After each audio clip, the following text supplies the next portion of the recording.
नमस्कार मित्रांनो, 2015 ते 2018 पर्यंतचे पेपर सोडवल्यानंतर आता राज्यसेवा पूर्वपरीक्षा 2019 या मधला विज्ञान आणि तंत्रज्ञान जो घटक आहे तो आपण सोडवणार आहोत. 2019 मध्ये राज्यसेवेमध्ये विज्ञान तंत्रज्ञानावर साधारणतः 25 प्रश्न विचारले गेले होते. बघूया आपण कोणते कोणते आहेत ते. प्रश्न क्रमांक 1, उपग्रहामध्ये अंतराळवीर हा वजनरहित अवस्था अनुभवतो याचे कारण कोणते आहे? मित्रांनो, MPSCनं पहिल्या कीमध्ये याचं आन्सर थोडंसं चुकीचं दिलं होतं आणि ते आन्सर परत बदलून आलं आणि याच्यावर मी आपल्या याच चॅनेलवर MPSC 2019 मधल्या आन्सर कीमधल्या चुका या व्हिडिओमध्ये मी ते एक्सप्लेन केलेलं आहे, त्यामुळे इथं मी जास्त एक्सप्लेन करत नाही. आता या प्रश्नाचं उत्तर आहे उत्तर क्रमांक ड, वरीलपैकी कोणतंही कारण नाही असं उत्तर आहे मित्रांनो. कारण हे फ्री फॉलिंग बॉडीचं एक्झाम्पल आहे आणि ते काय आहे कसं आहे मी दुसऱ्या व्हिडिओमध्ये एक्सप्लेन केलेलं आहे. तुम्ही जरूर माझ्या चॅनलला सर्च करा आणि तो व्हिडिओ तुम्हाला मिळेल आणि तुम्ही तो जरूर अभ्यासा. पुढे जाऊया आपण. इलेक्ट्रॉनिक दळणवळण पद्धतीमध्ये डिजिटल सिग्नल्स म्हणजे डिजिटलला त्याने अंशात्मक असं ट्रान्सलेशन केले. अंशात्मक संदेश. आता विधानं दिलेली आहेत, 4 विधानं. 4 मधलं पहिलं विधान सांगतंय सलग संदेश संच पुरवित नाहीत. हे विधान बरोबर आहे मित्रांनो, कारण डिजिटलमध्ये 0101 असे डिस्क्रीट सिग्नल प्रोव्हाइड केले जातात, तर सलग पुरवत नाही. स्वतंत्र विलग पायऱ्यांमध्ये सादर केले जाते, हे पण बरोबर आहे मित्रांनो. आणि त्याच्यानंतर बायनरी म्हणजे द्विमान संख्या पद्धतीचा उपयोग केला जातो, हे सुद्धा उत्तर मित्रांनो एकदम बरोबर, विधान बरोबर आहे.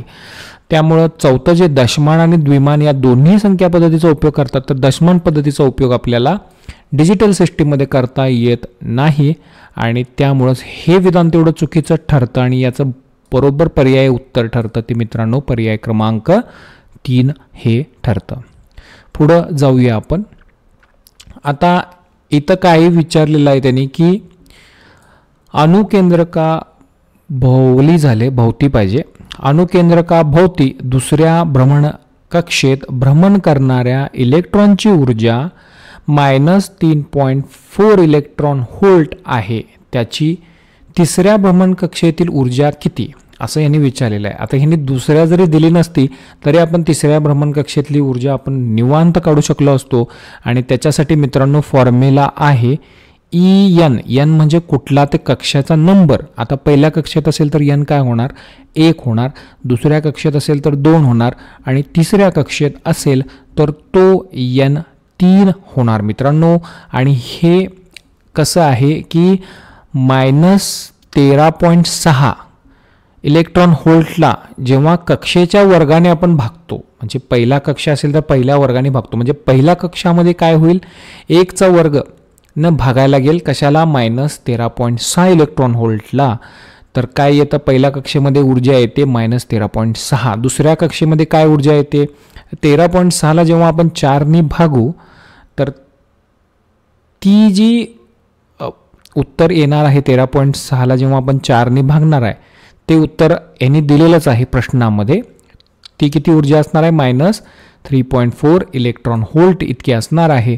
आणि तिसरं आपण आता कॅल्क्युलेट करून द्यायचं आहे त्यांना. -13.6ला आपण 3च्या वर्गाने म्हणजे 9ने भागायचं आहे आणि ते भागल्यानंतर आपल्याला उत्तर येतं -1.51 इलेक्ट्रॉन व्होल्ट मित्रांनो. आणि ते तिसऱ्यामध्ये दिलेलं असल्यामुळं हे उत्तर बरोबर आहे. इथे कन्फ्युजन त्यांनी करण्याचा प्रयत्न केला आहे विद्यार्थ्यांचा. इथं जूल हे एकक दिल्यामुळं इथं थोडं कन्फ्यूज होऊ शकतात. जूल हे इलेक्ट्रॉन व्होल्टमध्ये इलेक्ट्रॉनची एनर्जी मोजण्यासाठी फारच मोठं एकक आहे, त्यामुळे छोटं एकक इलेक्ट्रॉन व्होल्टमध्ये मोजलं जातं, त्यामुळे हे बरोबर उत्तर आहे. पुढे जाऊया आपण. प्रकाशीय प्रकाशकीय तंतू, ज्याला ऑप्टिकल फायबर असे म्हणतात, हा खालीलपैकी कोणत्या तत्वावर आधारित आहे असं म्हटलेलं आहे. मित्रांनो, टोटल इंटरनल रिफ्लेक्शनचं जे प्रिन्सिपल आहे त्याच तत्वावर तो चालत असतो आणि त्यामुळं फक्त क हे पर्याय बरोबर आहे, फक्त क हे पर्याय बरोबर आहे, त्यामुळे पर्याय क्रमांक 2, फक्त क हे विधान बरोबर आहे, त्यामुळे पर्याय क्रमांक 2 हे बरोबर उत्तर आहे. मित्रांनो, त्याच्यानंतरचा जो प्रश्न आहे तो 5वा प्रश्न. तर यामध्ये विधानांचा विचार करायचा आहे आणि कोणती सत्य कोणती असत्य विधाने किंवा चूक बरोबर विधान आपल्याला शोधायची आहेत. मित्रांनो, पहिलं विधान काय म्हणतंय बघा. ऋण भारित बीटा कण हे धन भारित अल्फा कणापेक्षा जास्त अंतर्भेद करतात. हे त्रिकालाबाधित सत्य आहे, सगळ्या ठिकाणी सत्य आहे मित्रांनो, त्यामुळे हे बरोबर आहे. त्याच्यानंतर दुसरं जे विधान आहे ते काय म्हणतंय. उदासीन धन अथवा ऋण नसलेले गॅमा कण हे बीटा कणापेक्षा जास्त अंतर्भेद करतात. हे पण मित्रांनो बरोबर आहे, हे सुद्धा त्रिकालाबाधित सत्य आहे. पण सर्वसाधारणपणे उदासीन कणांची अंतर्भेद शक्ती अत्युच्च असते, हे मात्र चुकीचं आहे मित्रांनो, आणि त्यामुळे पर्याय क्रमांक 1 हा योग्य पर्याय आहे. त्याच्यानंतर 6वा प्रश्न. दोन वस्तूंच्या अप्रत्यास्थ धडकेच्या दरम्यान खालीलपैकी कोणत्या बाबींचे संवर्धन होते. असे अप्रत्यास्थ धडक जेव्हा होते दोन वस्तू, अप्रत्यास्थ म्हणजे इनइलॅस्टिक असं म्हणायचं आहे त्यांना. तर मित्रांनो, इथं MPSCनं जे उत्तर दिले ते उत्तर क्रमांक टोटल लिनियर मोमेंटम ही किंवा संपूर्ण एकरेखीय ऊर्जा याचं संवर्धन होतं असं दिलेलं आहे. पण लक्षात घ्या, ते इनइलॅस्टिक असेल तर कायनेटिक एनर्जी म्हणजे ज्याला आपण गतिज ऊर्जा म्हणतो त्याचं काही संवर्धन होत नाही. आणि यांत्रिक ऊर्जेचं संवर्धन, काही एक्सपर्ट लोकांचं मत आहे की यांत्रिक ऊर्जेचं सुद्धा संवर्धन होतं, पण MPSCनं ग्राह्य धरलेलं उत्तर आहे संपूर्ण एकरेषीय ऊर्जा, हेच उत्तर आहे. पण जर तसं बघायला गेलं तर 2 आणि 3 हे दोन्ही बरोबर उत्तर आहेत. गती तर काय वेगळी राहते, गती सेम राहत नाही, त्यामुळे गतीचं तर काही संवर्धन होत नाही धडक झाल्यानंतर. कारची किंवा गाडीची एकमेकाचं आमोरासमोर धडक झाल्यानंतर काय होतं हे जर विचार केला तर गती तर काय राहत नाही. तर याचं उत्तर MPSCनं हे जे दिलेलं आहे ते टोटल लिनियर मोमेंटम असं दिलेलं आहे. पण हे मी क्लासमध्ये एक्सप्लेन करेन की कसं दोन्ही उत्तर बरोबर आहेत. ठीक आहे, पुढे जाऊया आपण. प्रश्न क्रमांक 7, फारच सोपा प्रश्न, MPSCचा बऱ्यापैकी आवडता प्रश्न. कोणत्या जुनकीय रूपांतरित पिकामध्ये जुनकीय अभियांत्रिकी तंत्राने अजीवनसत्व निर्माण करणारी 3 जुनकीय घातली आहेत. आता इथं त्यांनी 3 जुनकी ही माहिती दिलेली आहे, लक्षात घ्या, त्यांनी माहिती दिलेली आहे. तर आपल्याला गोल्डन राईस माहिती आहे, सुवर्ण तांदूळ, याच्यामध्ये जो अजीवनसत्व आहे ज्याला बीटा कॅरोटीन वगैरे असं नाव आहे, जे शास्त्रीय नाव, त्या पद्धतीनं आपण ओळखतो, त्या पद्धतीनं ते हे केलेलं आहे. डोळ्याचा आजार, साऊथ इंडियामध्ये लोकांना डोळ्यांचा आजार फार होतो आणि डोळ्यांचा आजार होण्याचं मुख्य कारण आहे ते जास्त तांदूळ खातात. तांदूळ खात असल्यामुळं तांदळामध्ये अजीवनसत्वाचा जनरली अभाव आढळतो. आणि मेन अभाव जरी नॅचरली तांदळामध्ये जरी अजीवनसत्व थोड्याफार प्रमाणात उपलब्ध असलं तरी पॉलिश केलेलं तांदूळ खाल्ल्यामुळं, ते पॉलिश केल्यामुळं तांदळामध्ये अजीवनसत्व निघून जातं आणि ते पुनर्प्रस्थापित करण्यासाठी आपल्याला जरा जेनेटिकल टेक्नॉलॉजी जी आहे, जेनेटिकल इंजिनिअरिंग टेक्नॉलॉजी जी आहे त्याची सहाय्यता घेऊन आपल्याला जुनकामध्येच आपण अजीवनसत्व भाताच्या निर्माण केलेलं आहे, तांदळाच्या निर्माण केलेलं आहे. पुढे जाऊया आपण. नाकतोडा या कीटकाच्या नर आणि मादीमध्ये किती संलग्न गट असतात. तर मित्रांनो, नाकतोडा जो ग्रास हॉपर आहे त्याच्यामध्ये 22 प्लस एक्स एक्स आणि 22 प्लस एक्स ओ अशा पद्धतीचं हे आहे. तर मेलमध्ये एक्स ओ, आता हे मी काय म्हणतोय तुम्हाला समजत नसेल, पण ठीक आहे, जरी एवढं जरी लक्षात ठेवला की 12 असतात नर आणि मादीमध्ये, तेवढंच मादीमध्ये काय असतं 11 प्लस एक्स आणि नरामध्ये 11 प्लस एक्स किंवा ओ या पद्धतीनं असतं ते. तर याचं करेक्ट जे उत्तर आहे मित्रांनो ते आहे 12. तर हे पर्याय क्रमांक 3 मध्ये आहे.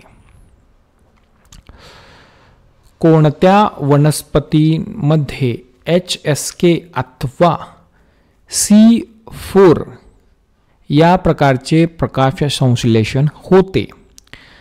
जनरली 2 प्रकारचे सायकल्स आहेत प्रकाश संश्लेषणाचे.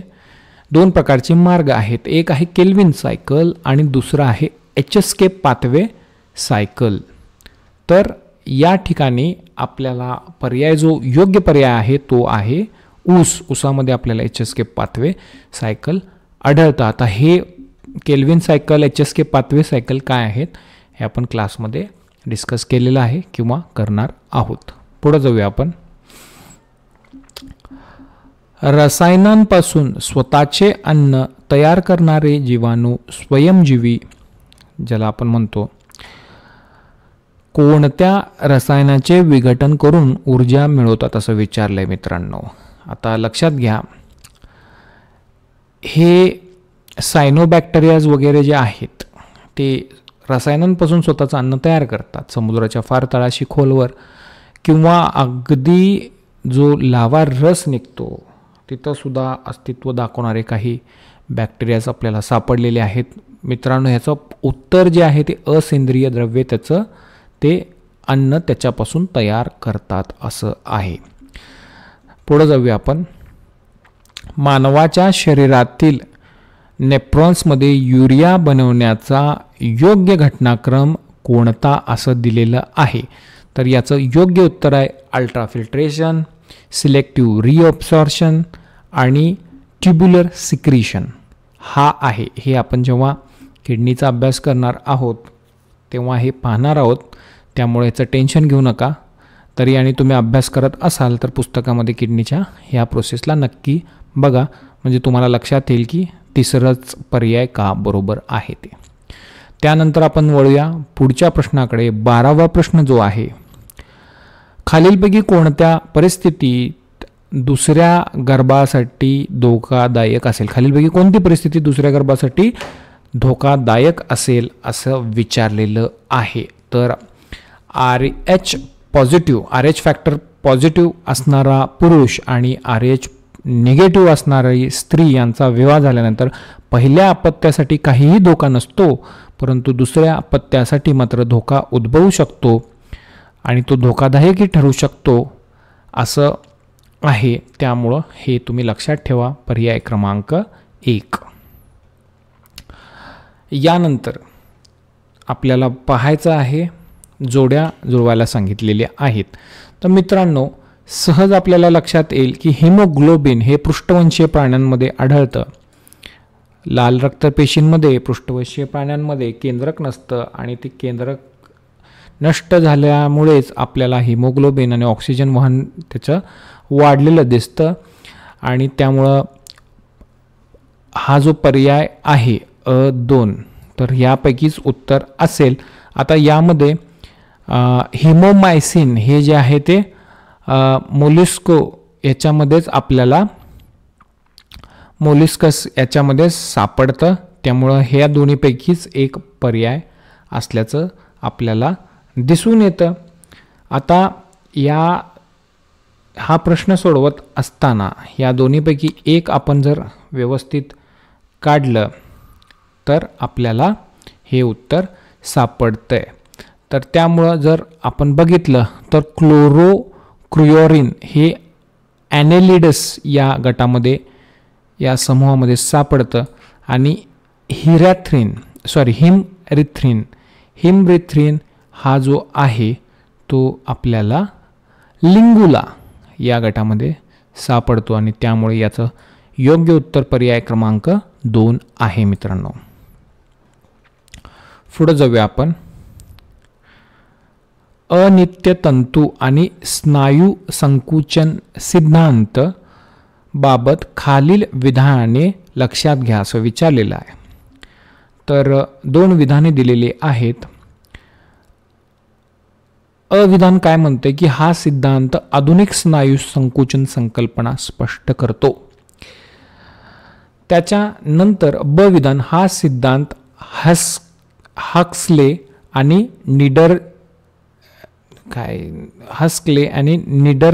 निडर जर्के या शास्त्रज्ञांनी मांडला आहे असं आहे. हक्सले आणि निडर जर्के. ठीक आहे. तर हे दोन्ही जे पर्याय आहेत, दोन्ही जे विधान आहेत ती बरोबर असल्यामुळं पर्याय क्रमांक 3 हा योग्य पर्याय आहे मित्रांनो. सत्य विधान विचारलंय हे पण स्किप नाही करायचं. हे स्किप केला तर गोंधळ होऊ शकतो. पुढे जायचं आहे. कॅल्शिनेशन प्रक्रियेतून डॅश डॅश बाहेर पडते असं म्हटलेलं आहे, विचारलेलं आहे त्यांनी. तर पहिला पर्याय काय म्हणतो, फक्त कार्बन डायऑक्साईड बाहेर पडतं. दुसरा पर्याय म्हणतो फक्त हायड्रेटमधून पाणी बाहेर पडतं. आता याचं योग्य उत्तर जे आहे ते ओव्हर्सवर डिपेंड आहे, धातुकावर अवलंबून आहे. कोणतं धातुक आहे त्यानुसार कॅल्शिनेशन प्रक्रियेतून काय बाहेर पडणार हे ठरतं. काही वेळा ते कार्बन डायऑक्साईड बाहेर पडू शकतं आणि काही वेळा पाणीही बाहेर पडू शकतं आणि त्यामुळे पर्याय क्रमांक 3 हा योग्य पर्याय ठरतो. हरित रसायनशास्त्र म्हणजे काय असं विचारलेलं आहे मित्रांनो. फार सोपा प्रश्न होता हा. बिनविषारी द्रव्ये आणि द्राव्य वापरून पर्यावरणपूरक उत्पादने तयार करणं यालाच हरित रसायनशास्त्र असे म्हणतात आणि त्यामुळे पर्याय क्रमांक 4 हा योग्य पर्याय ठरतो मित्रांनो. खालीलपैकी कोणते लुईस आम्ल नाही. आता लुईस आम्ल म्हणजे काय की असा एक सबस्टन्स, असं एक मूलद्रव्य जे इलेक्ट्रॉनची जोडी ग्राह्य करतं आणि कोव्हॅलंट बॉन्ड तयार करतं, तर त्याला म्हणायचं लुईस ॲसिड. आणि असा मूलद्रव्य जो इलेक्ट्रॉनची जोडी डोनेट करतो कोव्हॅलंट बॉन्ड फॉर्म करताना, त्याला काय म्हणायचं, लुईस बेस. आता खालीलपैकी कोणता लुईस बेस नाही असं त्यांनी विचारलेलं आहे. तर बेरिलियम क्लोराईड, लुईस ॲसिड नाही असं विचारलेलं आहे. तर बेरिलियम क्लोराईड हे लुईस ॲसिड नाही. तो इलेक्ट्रॉन काय करतो, डोनेट करतो आणि त्यामुळं हा पर्याय ॲसिड नसून बेस आहे. त्यामुळे हेच योग्य उत्तर आहे, पर्याय क्रमांक. बाकीचे सगळे जे आहेत बेरिलियम क्लोराईड,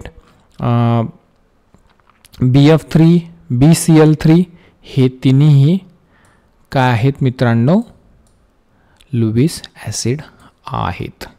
आता इथं क्लोरीन बघितल्यानंतर काही जणांनी क्लोरीन असल्यानंतर जनरली ॲसिड असते असं समजून उत्तरमध्ये गोंधळ झालेला होता. पण ठीक आहे, याचं उत्तर पर्याय क्रमांक 1 बेरिलियम क्लोराईड असं आहे. ते ॲसिड नाही तर बेस आहे. बाकी तिन्ही ॲसिड आहेत. 18वा प्रश्न, खालीलपैकी काही ही कोलायडल सोलची वैशिष्ट्ये आहेत. आता कोलायडल सोलची काय वैशिष्ट्ये आहेत, एक तर आहे तो टिंडर परिणाम आणि दुसरे आहे ते ब्राउनियन मुवमेंट, ब्राउनियन गती. मॅक्सवेल वितरण हे कोलायडलशी संबंधित नाही किंवा वंडरवॉल फोर्स हे फक्त कोलायडलशी संबंधित नाही. त्यामुळे हे दोन्ही पर्याय चुकीचे ठरतात आणि पर्याय क्रमांक 2 अ आणि ब हे योग्य पर्याय आहे. पुढे जाऊया आपण. खाली दिलेल्या विधानापैकी कोणती विधाने बरोबर आहेत ते सांगायचं आहे. आता त्याने विचारलेलं आहे HF हायड्रोजन फ्लोराईड आणि H2O पाणी ही ध्रुवीय संयुगे आहेत का असं विचारलेलं आहे. बघूया आपण. त्याच्यानंतर CH4 आणि CO2 म्हणजे मिथेन आणि कार्बन डायऑक्साईड ही ध्रुवीय संयुगे नाहीत असं विचारलेलं आहे.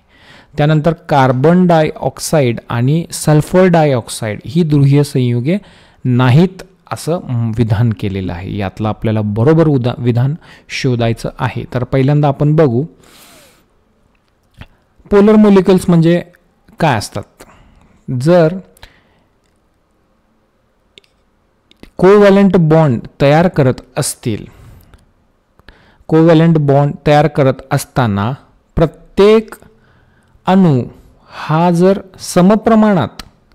समप्रमाणात म्हणजे सारखेच इलेक्ट्रॉन जर शेअर करत असेल, बॉन्डमध्ये पार्टिसिपेट करत असेल, देत असेल, तर तो असतो नॉन पोलर. पण असामान्य असतील म्हणजे कार्बननी 1 दिला आणि ऑक्सिजननी 2 दिला आहे, असामान्य जर असेल तर मॉलिक्यूल, तर तिथं काय होतं, तो डायपोल तयार होतो, पोलॅरिटी तयार होते. असामान्य असेल तर बॉन्ड तयार करताना समजा एकानेच 2 दिलेत, एकाने दिलेच नाहीत, एकाने 2 दिलेत आणि एकाने दिलेच नाहीत, तर तो काय होतो, पोलर होतो.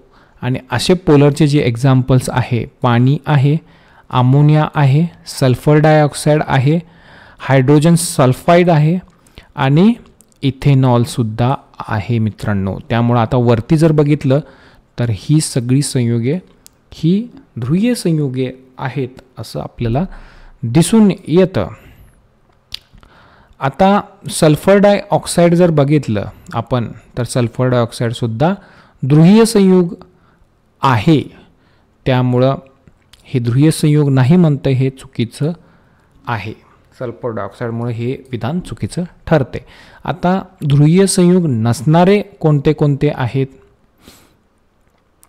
तर benzene, carbon dioxide, carbon tetrachloride, methane, ethylene हे उदाहरणं आहेत. तर कार्बन डायऑक्साईड आणि CH4 जो मिथेन आहे हे ध्रुवीय संयुगे नाहीत, हे बरोबर आहे.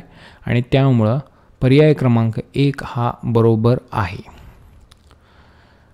आता आपण जातोय 20व्या प्रश्नाकडं. खालीलपैकी कोणती अभिक्रियाकारके अमोनिया तयार करण्यासाठी वापरतात? याचं पहिला MPSCने उत्तर चुकीचं दिलं होतं, ते बदलून आलं होतं. हे सगळेही अभिक्रियाकारके अमोनिया तयार करण्यासाठी वापरली जातात आणि त्यामुळे चौथं अ, ब, क हे त्याचं उत्तर आहे मित्रांनो. टिक्का रोगाचा प्रादुर्भाव खालीलपैकी कोणत्या पिकास होतो? टिक्का हा एक फंगल डिसीज आहे, कवकांमुळे तो होतो आणि तो भुईमुगांमध्ये होतो आणि त्याचं म्हणून उत्तर जे आहे ते भुईमुग हे करेक्ट उत्तर आहे मित्रांनो. 46वा प्रश्न हा करंट अफेअर्सवर विचारला गेला होता. तर 46व्या प्रश्नामध्ये त्यांनी प्रश्न विचारलेला आहे, जगातील सर्वात वेगवान सुपर कम्प्युटर कोणता? तर चीनचा रेकॉर्ड ब्रेक करत अमेरिकेनं समिट, IBMनं तयार केलेला समिट हा अमेरिकेचा सुपर कम्प्युटर हा सर्वात वेगवान सुपर कम्प्युटर समजला जात होता जून 2018 अखेर. पण आज आपण जून 2021 पार करून गेलो आणि जून 2021मध्ये जापानचा फुगाकू सुपर कम्प्युटर जो आहे, जो फुजित्सू या जापनीज नॅशनल रिसर्च इन्स्टिट्यूटनं तयार केलेला आहे, तो सर्वात वेगवान आहे. याचा वेग 442 पेटाफ्लॉप्स इतका असून दुसऱ्या क्रमांकाला आता त्यांनी समिट जो IBMचा समिट कम्प्युटर आहे त्याला दुसऱ्या क्रमांकाला टाकलेला आहे. त्याची जी स्पीड आहे, त्याचा जी वेग आहे तो 148 पेटाफ्लॉप्स, म्हणजे फारच मोठ्या फरकाने हे फुगाकू या सुपर कम्प्युटरनी या समिट या सुपर कम्प्युटरला बीट केलेला आहे. पण हा 2019मध्ये प्रश्न विचारला गेला होता आणि त्यामुळे याचं उत्तर हे समिटच द्यावं लागेल. पण आता जर प्रश्न आला आणि त्यात तारीख जून नंतरची असेल, लक्षात घ्या जून नंतरची जर असेल, या 2021च्या जून नंतरची, तर आपल्याला फुगाकू हा ऑप्शन द्यावा लागेल. पण त्याच्या आधीची असेल तर परत समिटच म्हणावं लागेल. पुढं जाऊया आपण. प्रश्न क्रमांक 48 यात त्यांनी काय विचारलेलं आहे की खालीलपैकी कोणते विधान चुकीचे आहे? तर मित्रांनो, स्पाइस जेटने दिल्ली ते डेहराडून या मार्गावर पहिलं जैव इंधन असलेलं विमान उडवलेलं होतं. त्यामुळे चेन्नई बेंगळूर हे चुकीचं विधान आहे मित्रांनो. आणि चेन्नई बेंगलोर हे चुकीचं विधान आहे मित्रांनो. त्यामुळे हे पहिलं विधान चुकीचं ठरतं, म्हणून हाच पर्याय आपल्याला द्यावा लागेल. बाकीचे सगळे जे विधानं आहेत भारताने नुकतेच आपले जैव इंधन 2018चे राष्ट्रीय धोरण जाहीर केलेलं आहे, बरोबर आहे. या धोरणानुसार 2030पर्यंत पेट्रोलामध्ये 20% इथेनॉलचे मिश्रण करण्याचे उद्दिष्ट ठेवण्यात आलेलं आहे, हे पण बरोबर आहे. आणि कुठलंच चुकीचं नाही, हा पर्याय पण आपल्याला देता येत नाही, त्यामुळे पर्याय क्रमांक 1 हा पर्याय आपल्याला तिथं द्यायचा आहे. तर आता एक करंट अफेअर्सवर प्रश्न विचारलेला, बॉनेट हेड शार्क बातम्यांमध्ये असलेला मासा होता, त्यासंबंधी खालील विधाने विचारात घ्या असे म्हटलेलं आहे. तर तो प्रामुख्याने गवत खातो, समुद्र गवत, सी ग्रास खातो असं म्हटलेलं, ते बरोबर आहे. तो प्रामुख्याने हिंद महासागर आणि अरबी समुद्रात आढळतो, नाही, चुकीचं आहे. तो कुठं आढळतो हे मला कमेंट बॉक्समध्ये लिहून पाठवा. तर मित्रांनो, पर्याय क्रमांक 1 फक्त तो समुद्र गवत खातो हे बरोबर आहे, पण तो हिंदी महासागर आणि अरबी समुद्रात प्रामुख्याने आढळतो म्हटलंय, ते चुकीचं आहे. पुढे जाऊया आपण. भारतीय लोकांचे आरोग्य खालवण्यास खालीलपैकी कोणता महत्त्वाचा घटक कारणीभूत आहे? तर हवा प्रदूषण आणि जल प्रदूषण या दोन्हीमध्ये जे कन्फ्युजन होतं, पण उत्तर आहे जलप्रदूषण. कारण दूषित पाणी पिल्यामुळे भारतामध्ये सर्वात जास्त रोगराई पसरलेली आहे. भरपूरची उदाहरणं आपल्याला मिळतात आणि त्यामुळे याचं उत्तर आहे जलप्रदूषण. तर इथं आपला 2019चे 25 प्रश्न आपण बघितलेले आहेत आणि त्यांची उत्तरं काय आहेत ही पण बघितलेली आहेत. विज्ञान घटक इथं आपला 2025 पूर्व परीक्षा राज्यसेवेचा समाप्त होतो. धन्यवाद.